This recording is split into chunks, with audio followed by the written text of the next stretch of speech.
Ọlọ́run ọba àbíkí pé assalamu alaikum wa rahmatullahi ta'ala wa barakatuh. Wa alaikum salam wa rahmatullahi wa barakatuh. Àwọn ẹjọ́dúkọ ọmọ jáde ni, and we don't have time to wait. Akọ̀wé ṣe ní kíákíá ni. Wọ́n ní Ànábì wa Muhammad. Ànábì kọ́ wa pé nínú tírà pé àìsí òkú bí ẹni tí ń ṣe súná ọmọ. Bẹ́ẹ̀ sì ni a kì í ṣe súná ọmọ bí ẹni tó ń ṣe òkú. Èyí tá a bá wa tàyé di pé wá fún yìí. Èyí ni súnà Ànábì wa Muhammad. Ànábì ó sọ pé la yu'minu ahadukum hatta yuhibba li akhihi ma yuhibbu nafsi. Ẹni tó bá ń fẹ́ fẹ́mi ara rẹ̀ ìwọ ẹ̀dá fún ẹ̀fẹ́ ọmọlàkejì. Bàbá ọmọ bó bá jẹ́ pé dáadáa lẹ fẹ́ fẹ́mi ara yín ẹ̀fẹ́ fọmọ yín o. Ẹ̀yẹ ìjọba wa tẹ wọ́n wà ń jókòó yìí. Wọ́n ní bá a bá lọ síbi irú ìjókòó yìí oríire ni fún yàn.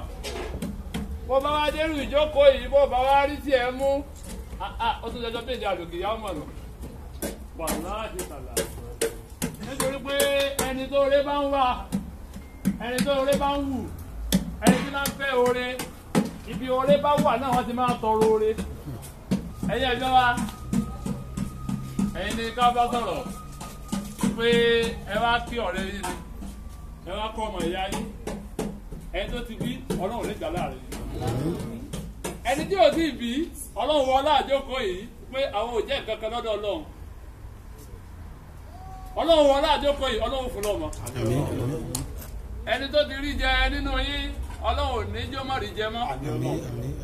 Ẹni tí ò tí ì rí jẹ náà ó yá kí jámẹ́jámẹ́ ní í ṣe Ọlọ́run fún lọ́wọ́. Ọlọ́run sọ ọjọ́ lọ́wọ́. Pé táwa náà lè jókòó dé pé àbá ń bọ̀. A ní so many program ní ẹ má bínú. Àwọn èyí ti disappoint èèyàn ara bàbá ọmọ gan ó ní ibi tá a jọ fi táìmù sí àbí exactly time náírà dẹ̀dẹ̀ dé. Ṣùgbọ́n táwa bá rí pé èèyàn bá ń dúró dè wá ẹ̀rù máa ń bà wá nípa wá tó. Ó lè pé Ọlọ́run ló rán wa. Àwa náà wà gbọdọ̀ ríra wa. Ẹ̀yẹ ìjọba tẹ̀ jókòó mú ẹ̀dùn kí yìí o. Ànábì wa Muhammad sọ̀rọ̀ pé tá a bá fẹ́ tó ọmọ jáde ká bá àbọ̀mọ sọ̀rọ̀. Àkọ́kọ́ wọn ní afárọ̀ ọmọ ẹ̀fárọ̀ ẹ̀. Ẹlẹ́ẹ̀kejì wọn ní tó bá jẹ́ kó fèrè ni ká pẹran ọyọ kan. Ẹnu súnà nábì wa ti Muhammad ló wà. Wọn ní kó tó pọ́kùnrin ni ká pẹran méjì. Ṣé ṣe bẹ́ẹ̀? Ọlọ́run ní bá ti ń jẹ́. Wọ́n kò lè alhamdulillahi. وسلام على عباد الذي اصطفى الله خير أما يشركون ربي أوزعني أنا أذكر نعمتك التي أنعمت علي وعلى والدي وأني أعملا صالحا ترضاه وخدعني برحمتك بعبادك الصالحين إذا جاء ناصر الله والفتح ورأيت الناس يدخلون في دين الله أفواجا فسبح بحمد ربك واستغفره إنه كان توابا إنه من سليمان وإنه بسم الله الرحمن الرحيم أعوذ بالله من الشيطان الرجيم بسم الله الرحمن الرحيم. ẹni èmi ó jèrè ọmọ. èmi ó jèrè ọmọ. ẹ bá wọn sọ pé èmi náà ó jèrè ọmọ. èmi náà ó jèrè ọmọ. òbí ó sì jèrè mi. òbí ó sì jèrè mi. ìdíwàdíwà àwọn àṣàyídì Ànábì Lukumanu Ọlọ́run kìlọ̀ fún ó ní ìwà wàdáyé náà ní ìsànà bíwá nídáyé apàṣẹ fọ́mọ tó ní pé òó jèrè ọmọ kóbi ó sì jèrè mi. Ọlọ́ni kúwàyà kún bá ń rán wọn létí pé ìwà wàdáyé náà ní ìsànà bíwá nídáyé apàṣẹ fọ́mọ ipe tó tọ́jú òbí rẹ̀ méjèèjì àmọ́ láti hùn àlà àwa ni wọ́n bí ọ wọ́n lóyún rẹ lórí ìlera wọ́n fi sọ́ọ̀lì hùn fi àmẹ́ìní wọ́n á fún ọ lọ́mú fọ́dún méjì òbí ṣe wàhálà kó o lè kàwé òbí ṣe wàhálà kó o lè sọ̀rọ̀ òbí ṣe wàhálà lọ́jọ́ orí ń fọ́ owó àdólówó tán ò wá rántí òbí máa ọmọ ẹ̀yẹ ni ọ́.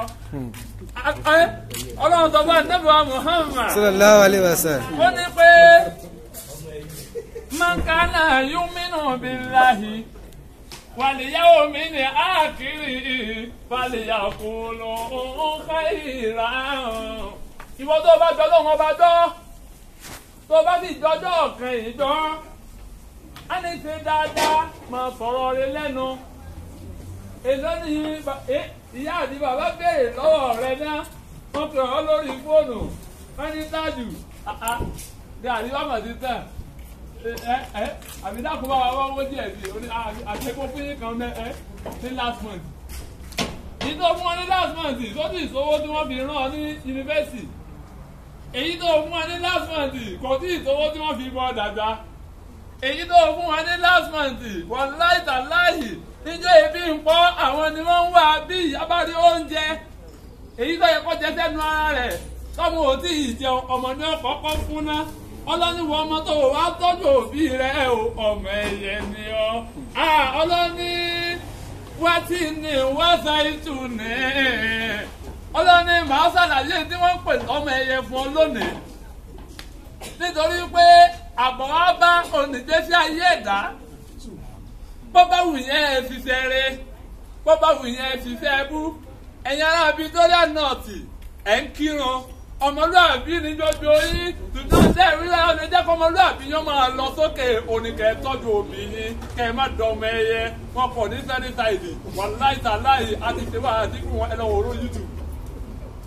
Ọlọ́ni wá tí ní wọ́n ṣe ìtù ní adọ́ ọlọ́ni mo fi òkè kábúra òkè àkọ́kọ́ yìí òkè túnì òkè yìí wọ́n sọ pé òkè ibi tọ́lá ti pé ànábì Ìsá ní òjíṣẹ́ kwatiri sinina òkè Sinayi ó ń bẹ ní Egypt ọlọ́ni ibẹ̀ láti pé Musa ló jíṣẹ́ wà á zàlì bàlá dìlẹ̀ àmì ìdí.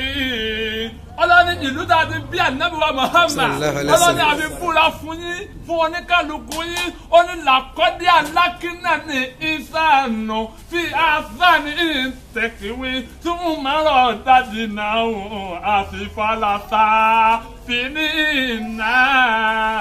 Ọlọ́ni làkọ́dé alákínà ní ìsànù ọlọ́ni àti dá èèyàn ọmọ ènìyàn láàyè tó dáa jùlọ ẹni afúnlójú tó bá dàgbà títí tó bá pẹ́ láyé á gbójú lọ́wọ́ rẹ̀ ẹni afúnlẹ́nu tó bá dàgbà títí tó bá pẹ́ láyé á gbẹ̀nu lọ́wọ́ rẹ̀ kò ní lè fi sọ̀rọ̀ mọ́ ẹni afúnlẹ́sẹ̀ tó bá dàgbà tó bá pẹ́ títí á gbẹ̀sẹ̀ lọ́wọ́ rẹ̀ yóò máa wọ́ nínú ilé ni nítorí pé ìṣesí ìjà tó wà ní kékeré ó ṣe ìjà tó bá dàgbà ọlọ́ni lákọ́dé alákínà ní ìsànù fi àzánì ìǹtẹ̀kìwí túmọ̀rọ̀ dàdí náà àti falasa fi ní ìnà. Ẹni Allahu Akbar. Ọlọ́ni gbogbo òjòsí ayé tó bá rí olò ó tẹ̀sán rẹ o tọ́jú òbí o lè máa retí kọ́ ọmọ náà wàá tọ́jú ìwọ náà bó o bá ṣàánú òbí rẹ yàpọ̀ mọ́ ó ṣàánú ìwọ náà ẹ̀wọ̀n tẹ́ ẹ kọjáde lónìí àwọn ọ̀rẹ́ yín nì wọ́n kálukú dìde ta ló bí mọ́ náà ṣé ṣàìdán bí ni ó kọ́ tí wọ́n dàbí ṣe dán ni ok tí dọ́ọ̀bù ni ó dàbí pé kò ní lè jẹ́ bí pọ̀ tí ò ní èké ìkan ló wọ̀. ọlọ́ni làkọ́dé alákínàní ìzánù ọlọ́ni ẹ̀wòrán yín náà ẹ̀wòrán yín ẹni abánikẹ́mi rẹ̀ ó gùn láyé yóò jẹ̀sán tó ṣe nígbà tó wà ní kékeré gan. ẹ wò ó ọmọ tí wọ́n bí kò rí nǹkan kan á dojú lọ́wọ́ rẹ̀ á gbẹ̀nu lọ́wọ́ rẹ̀ àṣẹ máa fojú rí na á ṣẹ̀ṣẹ̀ mú wá ni àṣẹ máa fẹnu sọ̀rọ̀ á ṣẹ̀ṣẹ̀ mú wá ni àṣẹ máa fetí gbọ́rọ̀ á ṣẹ̀ṣẹ̀ mú wá ni ọlọ́nilá-kọ́dé alákìnnání ìsànù bí azánì tẹ̀kìwì túmọ̀rọ̀ dádì náà á sì padà sáfìlínà ọlọ́ni ẹ wòra yín o ẹ wò yín mo dá yín tẹ pé tó bá wá yá màá wá tún yín dá sí ààyè tó rẹwà jùlọ ààyè tó kéré jùlọ tó jẹ́ pé ẹni abánikẹ́mi rẹ̀ ó gùn láyé yóò jẹ̀sán tó ṣe nígbà tó wà ní kékeré. ọlọ́run á sọ wípé ìdí mo fi ń ṣàlàyé eléyìí fún ní pé ẹ tọ́jú òbí yín mo bí ọmọ nàìjíríà ti ń bẹ ní Pretoria North mo lọ́mọlúwàbí ni yín ẹ máa kírun ó lè jẹ́ pé ẹlòmíì wáyé pé jímọ̀ nìkan ni wọ́n á kírun tiẹ̀ jímọ̀ nìkan kọ́dà ẹ tó tẹ̀ kírun jímọ̀ ọ̀nà ó dẹ̀ kan èèyàn ní òkì kankan hello how are you èèyàn ní òkì kankan ọlọ́ni ìdòdó yín pátá ẹ má dọ̀mọ ẹyẹ á ní nítorí pé ọmọ ẹyẹ bí ẹ bá sọ oore fífẹ́ yẹ á fò lọ ni ìjọ wọn ti bí wọn ò ti ríra wọn mọ́ ẹ wà ní South Africa ẹ̀ràn ti ilé ẹlòmíì ń lo mọ́tò gidi lù yìí ó gègé sí ayé gidi bó bá gbé lòbí lótò láàárọ̀ adélẹ̀ rátò lálẹ́ ìyá tó wá bí ó ń dàrí gàrí jollof and fried rice. Okay, jollof and fried rice ó gbé báyìí ìyá tó wá bí ìyá rẹ̀ ń dàrí ata ìyá rẹ̀ ń dàrí gàrí ìyá rẹ̀ ń dàrí olùbọ́ bí ìyá rẹ̀ bá tún wá kan lé onígàrí wọ́n lọ pé ẹ̀ka lẹ́mọ̀ lọ́pẹ́ mi sí nílé ìyá alájọ́jọ́ fẹ́ bá iṣẹ́ olóko náà búlọ́ọ̀dù. wọ́n máa ń fi ọ́ búyà rẹ̀ òòrónú ni pé gbogbo tó o bá ṣe ó tẹ̀sán rẹ̀ ọlọ́ni lákọ̀dé aláàkínẹ́ni ìsànà bí àṣàní ìtẹ̀kìwí túmọ̀ ọ̀dádì náà hùn àtìfàlàṣà àfìní. ọlọ́ni ẹ̀rọnú yín ẹ̀yin big boy bó bá jẹ́ pé kò mẹ́ta ló máa mú lójoojúmọ́ sọ́dìgbò kan dàrún yà kò lè dédé ẹlòmíì ni yóò rojọ́ fa ẹ dẹ́kun oore ń bẹ nípa kẹ́ ẹ tọ́jú òbí yín ìwọ dánwò mo fẹ́ fún ọ láti rí tó fi lówó ní ayé níjọ́ ọba fọ́bì rẹ lówó wojọ́ náà láàrin oṣù kan ọlọ́run dán tó fọ́bì rẹ padà àti ọlọ́run ọba ní àwọn àáfàá wọn lè jó nǹkan fún ọ wọ́n lè gbá ọ ṣe rànjú wọ́n lè ṣàdúrà fún ọ ìgbà ọlá tí ó fi máa gbà lára rẹ ni pé ọlọ́òbí rẹ ò bá ra díwagàn kó o rà fáṣẹ́wó tiẹ̀ tànù ó ra díwagàn fáṣẹ́wó ó rà kéde kò kẹsàn kankan tó ń dàbí pé ẹ̀sán tó ń dàbí pé ẹ̀sán àgbèrè náà ló tún kọ fún ọ lókùnbà rẹ bí ìyá rẹ bá èyí tó bá rí ìyá rẹ tó bá mọ̀ pé ìyá tó bí ọ ìyá ti dàgbà jù kàkà tó fi ra bẹ́ńtì tó fi rà fún fáṣẹ́wó ọ̀rẹ́ lọ rà fún ìyá rẹ àdúrà ló máa dà lójoojúmọ́ ọjọ́ ayé kò sí yìí tá a bá ṣe fọ́bì tó gbé wàláhì tàláì ẹni tí ò bá ti rí jẹ láàrin yín ẹ bá sọ̀rọ̀ ẹ kì í lọ ẹ̀yin náà ẹ̀dá fún àpàpà ńdódó ẹ sọ fún pé kúnbáyà fún ti sọ wípé ẹ tọ́jú òbí yín púpọ̀ nínú ìyà tí máa ń jẹ́ èèyàn láyé ìyà òbí ni ọlọ́ni aṣọ fún lukumanu wípé wà wá dẹ́yìn ní ìsànù bí wà á lè dẹ́yìn ní àmọ́ láti rú umu aláwa ni wà fi sáàlì hù fi àmẹ́yìn ni ọlọ́ni ẹ tọ́jú òbí o bẹ́ẹ̀ bá tọ́jú òbí ó kù sọ́wọ́ yín àwọn òjíṣẹ́ dandan ni ká sọ fún yín lọ́wọ́ ti yín ó kù kẹ́ ẹ dà àbí kẹ́ ẹ mọ́ dà àyíṣọ́pẹ́ ìmọ̀ ṣáàkìrá hàn wá ìmọ̀ kàfúrà ìmọ̀ ṣáàkìrá hàn wá ìmọ̀ kàfúrà bó bá wù yín ẹ gbọ́ ẹ̀yin bí bọ̀ì bó bá wù yín ẹ gbà ó ẹ̀yin tẹ̀ ń dé lòbítò tíyà yín fi ń jìyà bó bá wù yín ẹ gbọ́ ẹ̀yin tó yẹ pé kò sí klọ́ọ̀bù tẹ́ ẹ̀ mọ̀ ní gbogbo Victoria Center tán ẹ̀yin oníṣẹ́ ẹjọ́ náà bó bá wù yín ẹ gbà ó nítorí pé ẹ̀yin adọ́mọ̀ta ìtòwù yín lẹ̀ ń ṣe kò sí sẹ́ni tó bá ṣe tó bá wù láyé tí ò ní jẹ̀sán lọ́dọ̀ Ọlọ́run ọba ọlọ́ni fàárì fún ní kọ́bílà áńtà fòdù ni Gaza. lámúyárì fún ní ìfàyà fòdù ni wà má alákìtò lè jí ní wàlẹ̀ ìsànẹ̀ ìlànà àbùdù ọlọ́ni ẹ lọ wá mi ní ẹ lọ mọ̀ mí síwájú kẹ́ ẹ tó lè sìn mí bẹ́ ẹ bá wà mí ẹ lè mọ̀ mí ẹ ti lè mọ̀ mí sí ọlọ́ni gbogbo àmọ́ alákìtù lè jìnnì wàlẹ̀ ìsánì ìlàlẹ̀ àbùdù ni ìdá ẹ̀yẹ èèyàn lásán ìfìtẹ́wọ̀n àlùjẹ̀mú lásán àfikún ó lè bá a máa sin ẹ̀mí Ọlọ́run ọba ni ìwọ wá ń kírun níjọ́ Jímọ̀ nìkan ìran àárọ̀ o bá wọn kí aago méjì o bá wọn kí aago mẹ́rin wọ́n tún wá ní owó wá kí ẹnìkan sọ pé ọmọ wa wọ́n ṣe pati mi wọ́n dẹ̀ ra ẹnikìn lọ́fẹ̀ẹ́ ẹnikìn ọ̀fẹ́ lásìkò oorun ẹ̀jẹ̀wẹ̀ ẹ dákun ẹ̀yin tẹ́ ẹ mọ ẹnikìn mú bì ẹ dákun ẹ lọ límìtì ẹ̀ ọlọ́ni èèyàn bọ́lọ̀ mú dó kó mú dó kú kó wà lùjẹ́ náà ṣé ẹ̀ ń jọ́ mi ọlọ́run sọ pé àbọ̀lọ̀ mọ́ tí kú kó wà lùjẹ́ náà bọ́ọ̀lù ẹ̀jẹ̀ abẹ́sẹ̀ báyìí lè sìn. ẹnìkan sọ fẹ́mi pé civilization ni káwọn mú dó káwọn sì mọtí. wọ́n lọ́wọ́ civilization ni ọlọ́run sì sọ yí pé gbogbo iṣẹ́ bá ti mú tó bá fi lè dọpọlọ yín rú. ọlọ́run sọ náà àdéhùn pé ó gbúdọ̀ para rẹ̀. gbogbo ọdún hospital tí wọ́n ní kí ló pa lájájá tí wọ́n ní ó ti mọtí jù ni.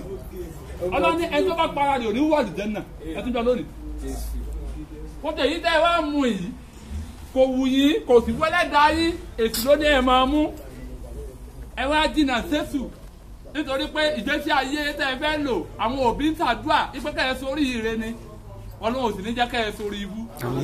ó jẹ́ yàrá Victoria North ọmọlúàbí pọ̀ láàrin yín wọ́n láìtàláì ọmọlúàbí ní yín a ti lọ sí eré àbí kan tó jẹ́ pé báwo bá ń ṣe wáyà sí lọ́wọ́ wọn ò tiẹ̀ ní rìfẹ́tì àwọn àbá wọn máa fajó ni àánú sì ṣe wáyà sí oníjó fún wọn. ẹ jọ mi ìjọba ọmọlúàbí ni ẹ wá improve nínú ọmọlúàbí yín ẹ máa kírun ẹ̀yin tẹ́ ẹ jọ́ máa mùsùlùmí ẹ̀yin tẹ́ ẹ jọ́ máa kírísítẹ́nì ẹ máa lọ sí chọ́ọ̀chì ẹ má sọ pé lórí ẹni tó sọ pé ìdá mẹ́wàá lòun ò fi lọ sí chọ́ọ̀chì ìdá mẹ́wàá èló ló fún wọn èló ní ìdá mẹ́wàá ẹ dákun ẹ lọ sin Ọlọ́run ojú tẹ̀ ń wá láyé Ọlọ́run ló lè fún yín ẹ dákun ò lè fún yín ẹ jọ̀ọ́ ẹ ṣera yín lọ́yọ̀ kan ní Victoria North ẹ má jẹ́ kí okùn ọmọ ìlẹ́bí okùn ọmọ Nàìjíríà ó já nílùú yìí ẹ ṣàánú ara yín níta ẹ bá ń ṣe tí ń dowó tẹ̀sí pàkejì yín ò lówó lọ́wọ́ ẹ fọ̀nà mọ́ ẹ jọ̀ọ́ ẹ ṣàánú ara yín unity ẹ nídìí ẹ̀ olówó kan láàrin òtòsí mẹ́fà àtòsí ní gbogbo wọn bọ́ọ̀rẹ̀ rẹ bá lówó lọ bó o bá ní kọ́rẹ̀ rẹ má lówó lọ ìwọ ló kó wà láàrẹ̀ a kò máa gbọ́ láàárọ̀ rí kọ́ ní ọmọ pè láàárọ̀ olówó bí àbùkátà yín o iye ọmọ spoken English. I'm sorry ne I'm gonna speak Yoruba but it's going to interpret you understand me ne. Because I want my brother to order to also hear what I'm saying. Because now I don't want you to be just bored. You understand, ne? Okay. The mother of the baby. Ẹni pé Ànábì sọ fún wa yí pé The new prophet said. Prophet Muhammad. Mercy be upon him. Said. Tá a bá bímọ. If once we give birth to a child. Tí òǹkà bá jẹ́ ìjọ́ keje. After the 7th day. Tó jẹ́ síjọ́ kẹjọ ìjọ́ tá a bímọ gẹ́gẹ́. After the 7th day, which makes it the 8th day. Ànábì ní ká dọ́mọ orúkọ ọmọ jáde. He said we should christen the baby. Káde jẹ́ kí obìnrin yóò wà aware. And then people should be aware. They should come and witness the Wọ́n mọ Christian, orúkọ ọmọ tá a fẹ́ gbé jáde. so they can know the name of the baby. Nítorí pé Because Ọlọ́run ló lọ́mọ. God is the owner of the son. Ẹ̀dá kọ́. God is the owner of the baby. It is not human beings that own the baby. It is God that owns the baby, that gave you the baby. Ṣùgbọ́n Ọlọ́run ní ká tọ́jú ọmọ ni. He said we should God said we should take care of our baby Gẹ́gẹ́ bó ṣe tọ́jú àwa náà. as we've been taking care of our parents. Mo ò bá tọ́jú àwa. If we're not taken care of, A lè bímọ.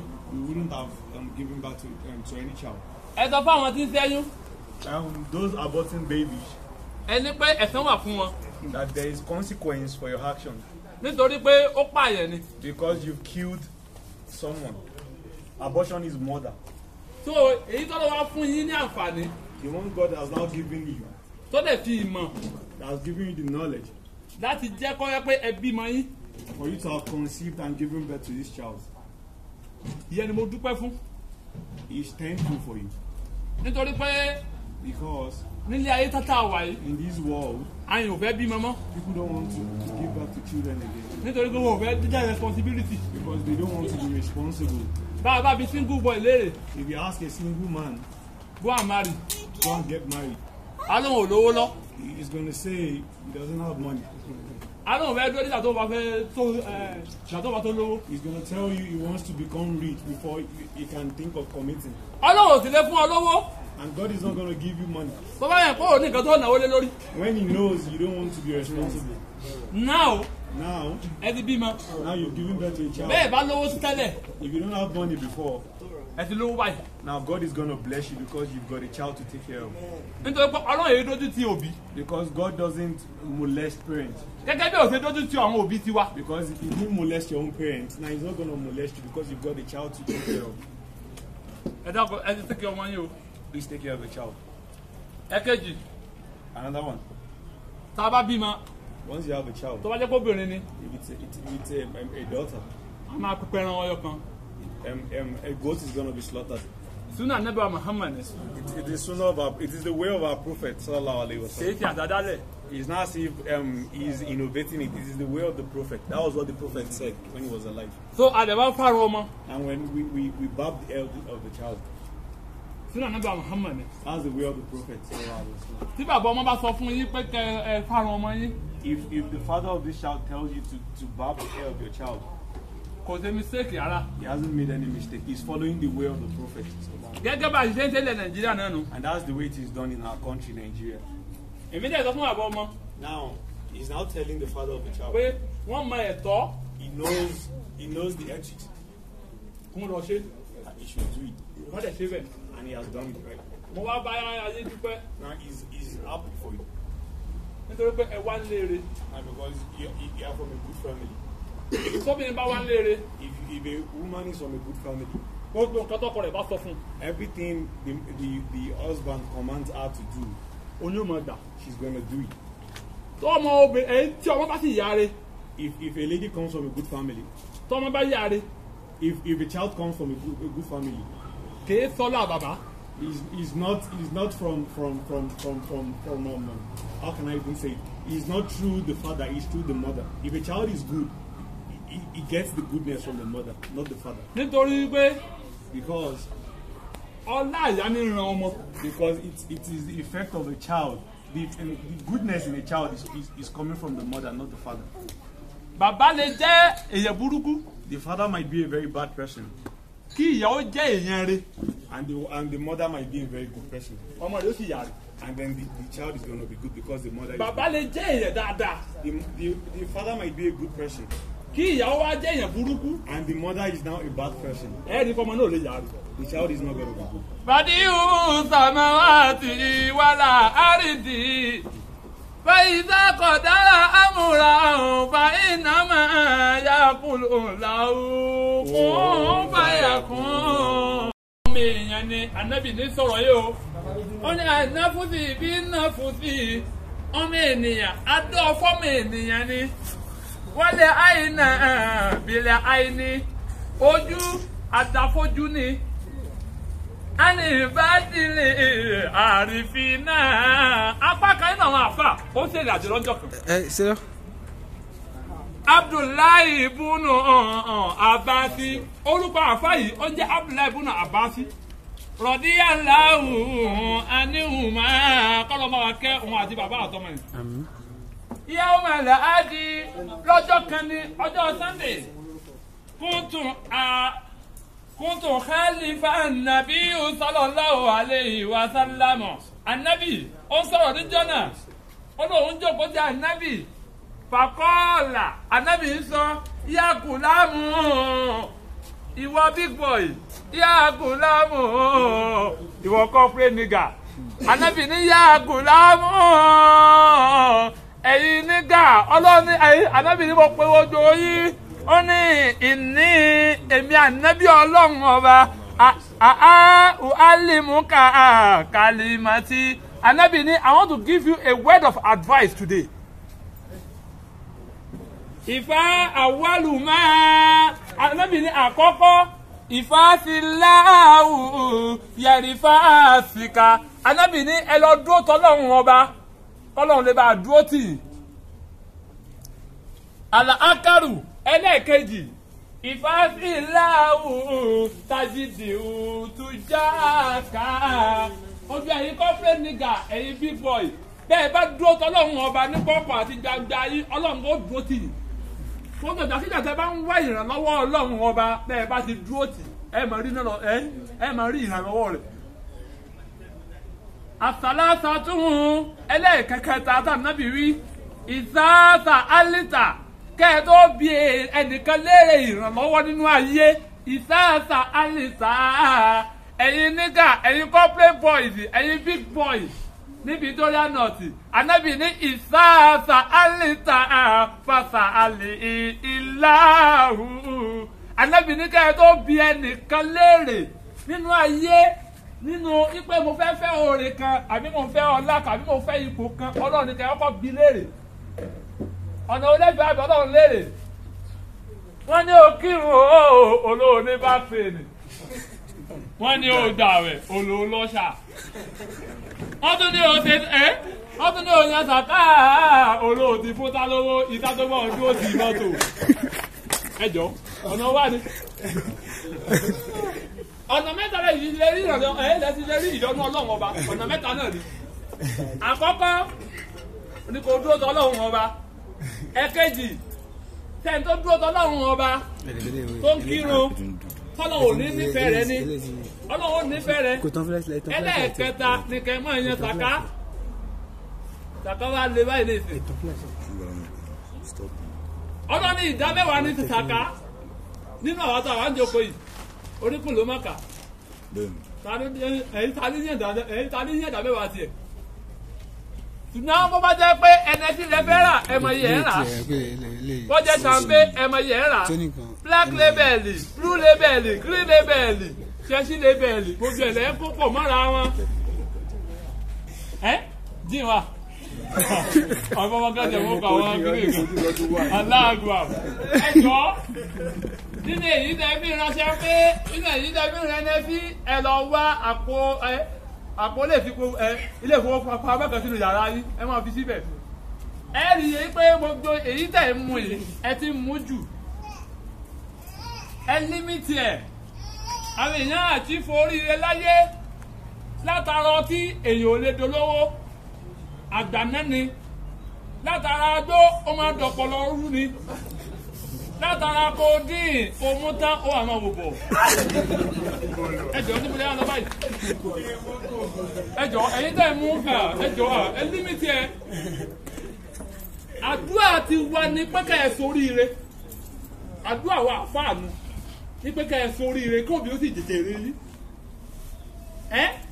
látara yí pẹ́kọ́ ọmú kódìn kọ́ fẹ́ kó sì rí ọ sára o lè kàn bínú Ọlọ́run látara bo ni òmú tán o ti rí ọ sára wọn láwọn àfáà ń bọ̀ wọn làwọn àfáà ó sì wò ní àwọn àfáà wò ló jẹ́ ni wọ́n máa lọ Ọlọ́run ní akẹ́kọ̀ọ́ ní ìlọ́mú tó o bá fi ya wèrè báyìí wọ́n tẹ̀lé ní màláìkà kí ló ní owó lóní tó tóbi mú kọ́ ní òtún lówó mọ́. Ọlọ́run ní òtún lówó mọ́ ẹ̀yin bí bọ́ ẹjọ́ ẹ̀yin tẹ̀ wá bí ẹ̀yin lè má mú ẹ̀ mà wọ́n ti mú wàláìtàláì ẹ̀ mà wọ́n ti mú ẹ bá wọn sọ̀rọ̀. Àdúrà òbí ní pé kó o dé Nàìjíríà ní airport kó èyí káyà ló sì dá pé ẹlòmíì wọ Nàìjíríà ó tẹ̀ wọ Nàìjíríà báyìí ni wọ́n ní kí ló dé Ọlọ́run ti mú kojú ìlú. Àwọn ọ̀rọ̀ báyìí kàn ní ó pẹ́ àwọn ọ̀rọ̀ pọ̀ rẹ̀ ní South Africa ní kó rẹ̀ púpọ̀ rẹ̀ ní South Africa ní tó mú ìlú ìdọ́pọ̀lọ èrè. Ní tí wọ́n lo codeine fún ní tí wọ́n lò fún ó ní wípé bí wọ́n bá dé ìgbésẹ̀ ti dé hospital tí nǹkan kan bá ń dùn lára tí wọ́n fi jẹ́ kó máa sùn ní tí wọ́n lò fún un.